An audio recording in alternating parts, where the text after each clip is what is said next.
Bwana tilamba za mavuto amene anthu akupezera nawo. Sinu amene mwambitsa ya. Ayi.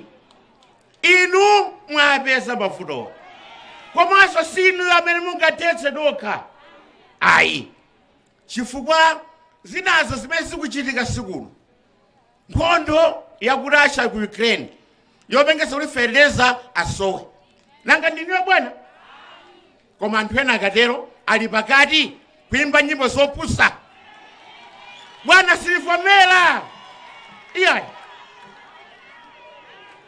Bwana inu president pachizungu pa define president. President ya define ndiye kuti president amene number 1. Kodi mkangana sondani? Mungangana sondani amadatsala. Kapena kuti angakwese dzanja?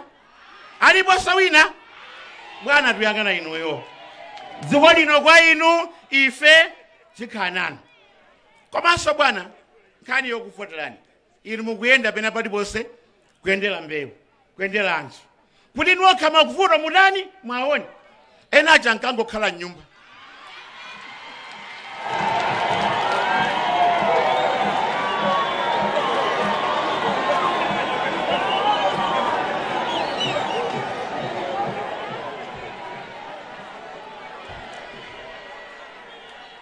Bwana kumaliro osapita. Akati kunja anzawa akaitana osapita. Kunja kwa akati ngenderama zakuno osapita. Kwani munthu wachoncho akaletsa mafuta wanthu. Bwana inuyo ifenga anthu anu. Ndipo tukupanga indozi. Enda ndipena paliponse. Chifukwa kuyenda kwa mukuyenda mukudziwa mavuto amene tikumbana nawo. Anthu inu kamuzu ankapanga chimodzimodzi. Inu ndamemba olomba kamuzu. Bwana president inu mukana zora anthu azikunamizani. Kapena kwa agriculture kwa abale wa Ngolowe ulemba ti malemba ayi kuno mukola makuti mpamene nsabodza. Inu mumbokono nokha. Uona kuti odapa chimanga chili bwanji. Mtedza uli bwanji. Umene bwana ndio president. Ndiwosana mizika musaga kutamizeni. Ndiye mudziwa kuti kuno ife kuno tigwira jekete lanu.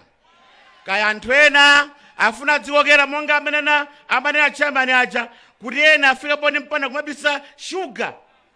Kuno kumalayi sugar ngekhale vuto. Koma tikumabisa cholinga kuti mitengo ikwere kuti asiri ndinoyipa. Nzotheka zimene zozo.